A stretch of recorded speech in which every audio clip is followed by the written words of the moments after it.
Chief Minister Goa, Sri Pramod Ji Sawant, Minister of State, Ministry of Tourism, Government of India, Sri Tripad Yeso Rao Naik, Chief of Naval Staff, Admiral R. Hari Kumar, Sri Girdhar Armani, Defence Secretary, Vice Admiral Sri V. Srinivas, FO CNC, Southern Naval Command, Vice Admiral Sanjay Jaising, FOC in C, Western Naval Command, Vice Admiral Tarun Sobti, DG Seaboard, Rear Admiral Arun Dev Nayak, Commandant Naval War College, यहाँ पर मौजूद सारे officials, veterans, media के मित्रों, देवियों व सज्जनों,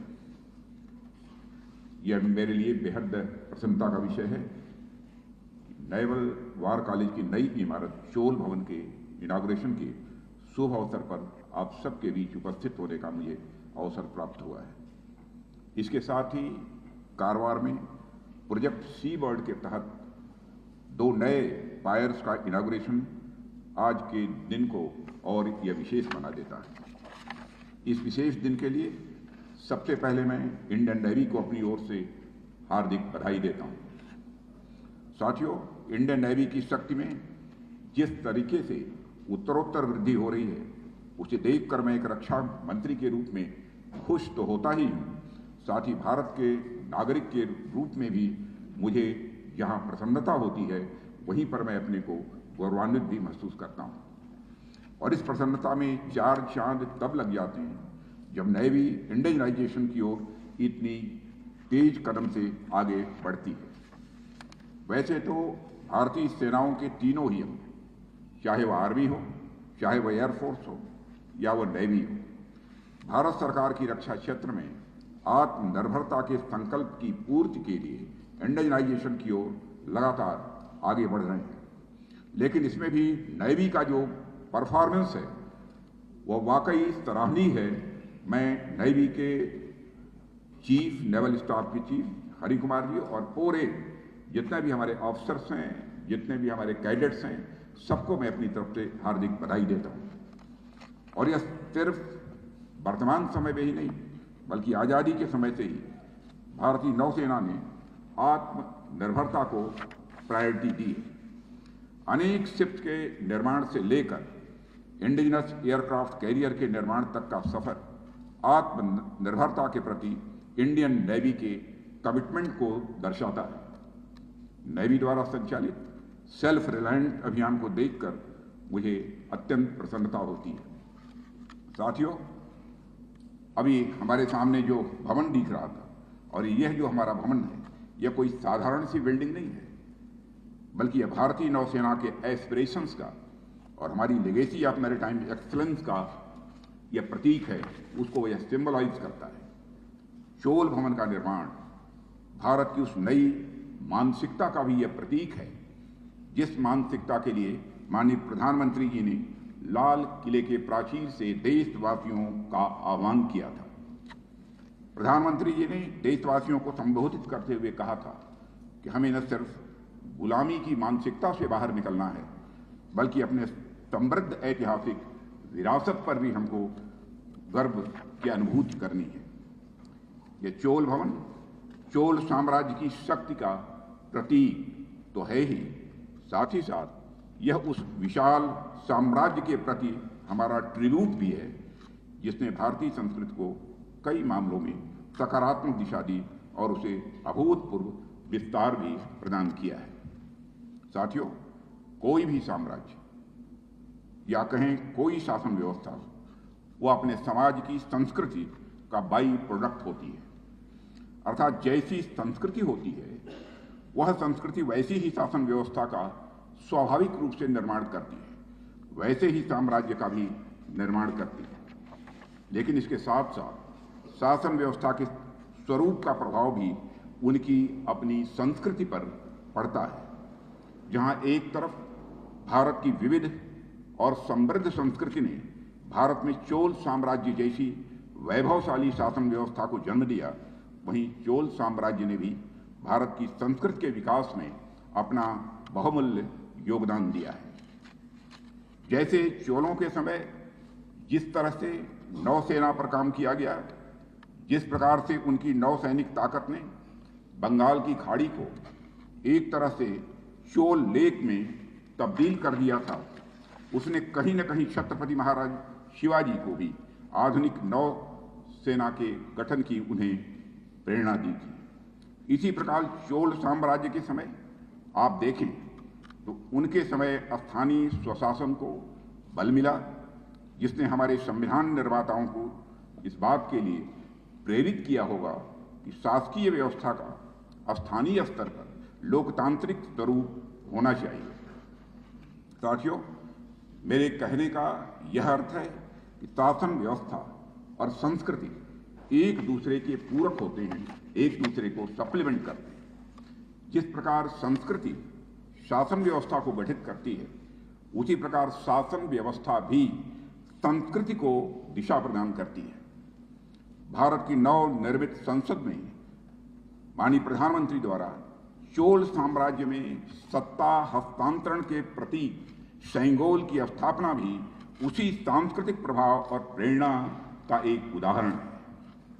साथियों, यदि भारत की सामरिक शक्ति की बात की जाए तो आप सब जानते हैं कि ऐतिहासिक काल से ही और यूरोपियों के आने से पहले तक भारत को सबसे ज्यादा थ्रेट उसके लैंड बॉर्डर से मिलते रहे। एंशियंट एरा या मेडिवल एरा में आप देखिए तो जब आक्रांता भारत की ओर आए तो उत्तर पश्चिम सीमा की ओर से ही वह आए। इसलिए ऐतिहासिक रूप से जमीनी सेनाओं की सुरक्षा करने की ओर ज्यादा ध्यान दिया गया है। आजादी के बाद भी भारत की प्रायः सभी सरकारों का इसी ओर ध्यान रहा है कि कैसे भारत के लैंड बॉर्डर्स को मजबूत किया जाए। इसके पर्याप्त कारण भी थे, क्योंकि हमने चीन और पाकिस्तान से ट्विन थ्रेट्स फेस किए थे। कई बार हमें युद्ध का भी उनके साथ सामना करना पड़ा है। इसलिए लैंड बॉर्डर बेस्ड थ्रेट्स का हमारा जो परसेप्शन था वो इम्पॉर्टेंट था। पर साथियों, यह जो मात्र लैंड बॉर्डर्स पर फोकस रहा और जिस तरीके से मैरीटाइम थ्रेट्स को उतनी तरजीह नहीं दी गई जितनी दी जानी चाहिए थी, वह इतिहास से मिली हुई सीख को इग्नोर करने जैसा था। भारत में यूरोपियन इंपेरियलिज्म का उदय मैरीटाइम रूट से ही हुआ, यह हम सभी अच्छी तरह जानते हैं। पिछले कुछ वर्षों में तो जिस तरह से इंडियन ओशन रीजन में हमारे एडवर्सरीज की मूवमेंट बढ़ती जा रही है और इंडो पैसिफिक रीजन का कमर्शियल महत्व जिस तरीके से बढ़ रहा है, उसे देखते हुए ये आवश्यक था कि हम अपने थ्रेट परसेप्शन को रीअसेस करें और उसके अनुकूल अपने मिलिट्री रिसोर्सेज को तथा अपने स्ट्रेटजिक अटेंशन को रीबैलेंस भी करें। अपने स्ट्रेटजिक स्टांस को रीअसेस या फिर रीबैलेंस करने के लिए एक अच्छी खासी इमेजिनेशन की भी आवश्यकता होती है। कहीं न कहीं एक लंबे समय तक लैक ऑफ इमेजिनेशन रहा है और हमने इंडियन ओशन रीजन को वह महत्व नहीं दिया जो हमें देना चाहिए था। कुछ तो जरूरतें थी कि हमें लैंड बॉर्डर्स पर ज्यादा ध्यान देना था और कुछ लैक ऑफ इमेजिनेशन भी था, मैं दोनों को मानता हूं। लेकिन प्रधानमंत्री जी के नेतृत्व में उनकी दूरदर्शिता और उनके मार्गदर्शन से हमने इंडियन ओशन में भारत की भूमिका को न सिर्फ री इमेजिन किया बल्कि उसे एक्नॉलेज करते हुए उसे मजबूत करने की दिशा में भी हम आगे बढ़े। फिर इसका एक क्रम ही चल पड़ा कि हमने काफी नई डिप्लॉयमेंट्स की, नेवी के इंडियनाइजेशन की और आगे बढ़े, जिसका परिणाम यह हुआ कि इंडियन ओशन में आज हम फर्स्ट रेस्पॉन्डर तथा प्रीफर्ड सिक्योरिटी पार्टनर बनकर उभरे हैं। साथियों, इसके साथ ही हमने इंडियन ओशन रीजन में यह इंश्योर किया कि रूल्स बेस्ड मैरीटाइम ऑर्डर को मजबूत किया जा सके। आज भारत इंडियन ओशन में इस बात को सुनिश्चित कर रहा है कि इंडियन ओशन की जितनी भी नेबरिंग कंट्रीज हैं, इंडियन ओशन से रिलेटेड जो भी स्टेक होल्डर्स हैं, उनकी ऑटोनॉमी को उनकी सॉवरेनिटी को सुरक्षित रखने में उनकी मदद की जाए। हमने यह सुनिश्चित किया है कि इंडियन ओशन में किसी की हेजेमनी किसी भी सूरत में न हो। साथियों, इंडियन नेवी की तत्परता की वजह से भारत अपनी उस जिम्मेदारी को बखूबी निभा रहा है जहां हम अपने सहयोगी देशों को इंडियन ओशन में पूरी मदद प्रदान कर रहे हैं। इंडियन ओशन में भारतीय नौसेना की उपस्थिति इंडियन ओशन के हमारे बाकी सहयोगी देशों को किसी भी दबाव में आने से रोकती है। हमारी नौसेना इंडो पैसिफिक रीजन में यह इंश्योर करती है कि कोई भी देश अपनी ओवरवेलमिंग इकोनॉमिक और मिलिट्री पावर के दम पर हमारे मित्र देशों को दबा न सके, उनकी सॉवरेनिटी को किसी भी सूरत में कुचल न सके। भारतीय नौसेना जिस तत्परता के साथ हमारे सहयोगी देशों के साथ खड़ी है, उनकी यह तत्परता भारत की ग्लोबल वैल्यूज को सब्सटेंसिव स्ट्रेंथ प्रदान करती है। साथियों, इसलिए आप देखें तो भारत का उदय सिर्फ 140 करोड़ भारतीयों के हित में ही नहीं है, बल्कि पूरी दुनिया को एक साथ लेकर चलने का अनोखा मूल्य भी पूरी दुनिया के सामने पेश कर रहे हैं। वसुधैव कुटुंबकम, the whole world is family के मंत्र के माध्यम से दुनिया को हमारा यह संदेश होता है, भारत यदि आगे बढ़ेगा, भारत यदि मजबूत होगा, तो इससे इसके आसपास के क्षेत्र तो आगे बढ़ेंगे ही, साथ ही साथ भारत अपने आसपास के क्षेत्रों में डेमोक्रेसी एवं रूल ऑफ लॉ को भी मजबूती प्रदान करेगा। साथियों, आज इंडियन नेवी लगातार सशक्त हो रही है। हमारा नेवल इंडस्ट्रियल बेस लगातार मजबूत होता जा रहा है। हमारे शिपयार्ड्स बढ़ रहे हैं, हमारे एयरक्राफ्ट कैरियर्स बढ़ रहे हैं, और भारत की यह बढ़ती हुई ताकत इंडियन ओशन में डोमिनेंस को हासिल करने के लिए नहीं। मैं फिर से दोहराना चाहूंगा, भारत की यह बढ़ती हुई ताकत इंडियन ओशन में डोमिनेंस को हासिल करने के लिए नहीं, बल्कि इंडो पैसिफिक क्षेत्र में पीस और प्रॉस्पेरिटी का माहौल तैयार करने के लिए है। भारत की बढ़ती हुई नेवल पावर, हमारी एडवर्सरीज की बढ़ती हुई नेवल पावर से तो हमारी सुरक्षा करती ही है, साथ ही साथ इंडियन ओशन के दूसरे स्टेक होल्डर्स को भी सुरक्षा का वातावरण यह प्रदान कर रही है। साथियों, security and growth for all in the region अर्थात सागर पहल के तहत भी प्रधानमंत्री जी की प्रेरणा से भारत अपने समुद्री पड़ोसियों के साथ इकोनॉमिक और सिक्योरिटी कोऑपरेशन को मजबूत करने और अपने साथ साथ उनके हितों की सुरक्षा करने के लिए भी पूरी तरह से प्रतिबद्ध है। भारत की प्रतिबद्धता की पूर्ति में हमारी नौसेना का एक बहुत महत्वपूर्ण योगदान है। हमारी नौसेना जितनी सशक्त होगी, भारत का कद भी वैश्विक स्तर पर उसी अनुपात में बढ़ेगा। साथियों, वैसे आप देखें तो हमारी तीनों ही आर्म फोर्सेज, चाहे नेवी हो, एयरफोर्स हो या आर्मी हो, ये सभी देश की सुरक्षा से जुड़ी होती है। लेकिन मेरी नज़र में नेवी का रोल एक अलग ही इंपॉर्टेंस रखता है, और वह इंपॉर्टेंस किस टाइप का है, इस पर मैं आपसे कुछ बातें यहां पर करना चाहूंगा। साथियों, हम सब जानते हैं भारत का कुल लैंड एरिया लगभग 32 लाख स्क्वायर किलोमीटर से ज्यादा है, लेकिन भारत 3 तरफ से समुद्र से घिरा हुआ है। इसलिए मैरीटाइम लॉज के तहत यदि हम एक्सक्लूसिव इकोनॉमिक जोन को भी इसमें जोड़ें तो एक्सक्लूसिव इकोनॉमिक जोन का लगभग 20 लाख स्क्वायर किलोमीटर से अधिक का एरिया भारत के अधिकार क्षेत्र में आता है। इसलिए आप इसको टोटलिटी में देखें, ब्रॉड पर्सपेक्टिव में देखें, तो एक तरफ जहां भारत को पहले landlocked country with sea shores के रूप में जाना जाता था, वहीं आज भारत को एक island country with land borders के रूप में देखा जा सकता है। साथियों, यह भारतीय स्ट्रेटेजिक थिंकिंग के ट्रांसफॉर्मेशन को दर्शाता है।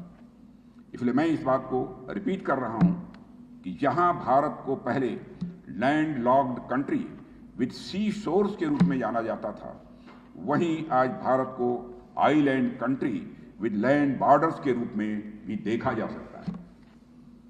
और यह जो दृष्टिकोण बदला है, यह बदलते हुए भारत का एक प्रमाण है, बदलते हुए भारत को यह दर्शाता है।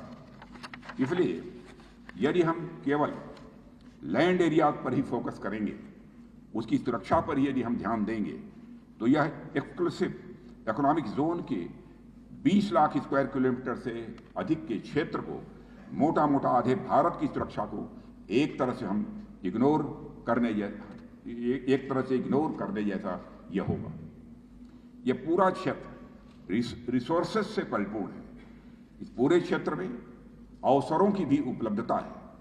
इस क्षेत्र में पाए जाने वाले रिसोर्सेस तथा आने वाले अवसर भारत की प्रॉस्पेरिटी के कारक होंगे, भारत की बढ़ती शक्ति के भी यह कारक होंगे। इसलिए मुझे ऐसा लगता है कि भारतीय नौसेना का रोल अभी जितना है, आने वाले समय में वह और अधिक महत्वपूर्ण होने वाला है। साथियों, ग्लोबलाइजेशन के बाद, यदि ग्लोबलाइजेशन के बाद से जिस तरह से देशों के बीच आपसी व्यापार बढ़ा है, गुड्स और ट्रेड्स बढ़ा है, उसमें आप देखिए तो गुड्स एंड ट्रेड सबसे ज्यादा सी रूट से हो रहा है। और सी रूट में भी स्पेशली इंडो पैसिफिक रीजन तो एक तरह से हब बनकर इमर्ज किया है।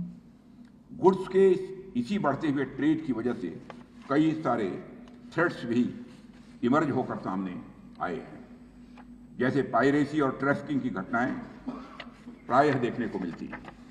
हालांकि नेवी ने एंटी पायरेसी ऑपरेशंस तथा एंटी ट्रैफिकिंग ऑपरेशंस के माध्यम से पायरेसी और ट्रैफिकिंग पर जिस तरह से लगाम कसी है, उसने न सिर्फ इस रीजन में सिक्योरिटी के माहौल को मजबूत किया है, बल्कि ग्लोबल कैनवास पर भारत के लिए गुडविल भी जनरेट करने में कामयाबी हासिल की है। भारतीय नौसेना की तत्परता से उन घटनाओं में भी कमी अवश्य आई है, लेकिन उनके थ्रेट्स को अभी भी नजरअंदाज नहीं किया जा सकता। इसके अलावा यदि आप देखें तो कम्युनिकेशन के महत्वपूर्ण साधनों यानी अंडर सी केबल्स को भी नुकसान पहुंचाया जा रहा है। अंडर सी केबल्स पर अटैक हमारे स्ट्रेटेजिक इंटरेस्ट पर डायरेक्ट अटैक है। अभी कुछ ही दिनों पहले रेड सी में अंडर सी केबल्स को जो नुकसान पहुंचाया गया है, उसने इस तरह के डिसरप्टिव बिहेवियर को हम सबके सामने फोकस में लाया है। ऐसे अनेक चैलेंजेस इंडियन ओशन में इमर्ज हो रहे हैं। तो साथियों, इंडो पैसिफिक रीजन में ग्लोबल ट्रेड के समक्ष जो अपॉर्चुनिटीज तथा चैलेंजेस उभर कर सामने आ रहे हैं, उसे देखते हुए कई विशेषज्ञों का यह मानना है कि भारतीय नौसेना का कार्य क्षेत्र हमारी इकोनॉमिक इंटरेस्ट से सबसे ज्यादा क्लोजली एसोसिएटेड है। साथियों, इन चैलेंजेस और अपॉर्चुनिटीज को देखते हुए कहा जा सकता है कि नेवी के सोचने का तरीका भी अलग होना होगा, उनके काम करने का तरीका भी अलग होना होगा। आज जब नेवल वार कॉलेज के नए भवन का उद्घाटन हो रहा है, तो इसमें ट्रेनीज ट्रेनिंग के दौरान निश्चित रूप से इस बात को जानेंगे, सीखेंगे कि कैसे इंडो पैसिफिक रीजन में नेवी का रोल क्रूशियल होता जा रहा है। मुझे पूरा विश्वास है कि नेवल वार कॉलेज अपनी इनोवेटिव ट्रेनिंग के माध्यम से ट्रेनीज की मिलिट्री कैपेसिटी को तो और बढ़ाएगा ही, साथ ही उन्हें इस नए पर्सपेक्टिव और इकोनॉमिक इंटरेस्ट पर फोकस के बारे में भी अवेयर भी करेगा। साथियों, जैसा कि हम सब जानते हैं कि आज प्रोजेक्ट सी बर्ड के तहत एयरक्राफ्ट कैरियर पायर और यार्ड क्राफ्ट पायर का भी इनॉग्रेशन हो रहा है। हमारे देश के largest naval infrastructure building project के रूप में लाया गया प्रोजेक्ट सी बर्ड भारतीय नौसेना की क्षमता को बढ़ाने का यह कार्य कर रहा है। और इसी प्रयास की कड़ी में इन दो पायर्स का उद्घाटन निश्चित रूप से एक महत्वपूर्ण बात है। मुझे पूर्ण विश्वास है कि दोनों ही पायर्स देश की पश्चिमी तट पर हमारी स्ट्रेटेजिक प्रेजेंस को और भी यह मजबूती प्रदान करेंगे। आज का दिन चाहे वह चोल भवन के उद्घाटन का हो या 2 नए पावर्स के इनॉग्रेशन का हो, निश्चित रूप से हमारी नौसेना के लिए तथा भारत के लिए एक सिग्निफिकेंट डे है। मुझे विश्वास है कि भारतीय नौसेना के सारे प्रयास हमारे नेशनल इंटरेस्ट को प्रमोट करेंगे और इंडो पैसिफिक रीजन में पीस और प्रॉस्पेरिटी को इंश्योर करने में बहुत ही महत्वपूर्ण भूमिका का निर्वाह करेंगे। आप सबने मुझे इस महत्वपूर्ण अवसर पर यहाँ आमंत्रित किया, इसके लिए मैं एक बार फिर से आप सभी के प्रति आभार व्यक्त करते हुए और आप सभी को अपनी हार्दिक शुभकामनाएं देते हुए अपना निवेदन समाप्त करता हूं।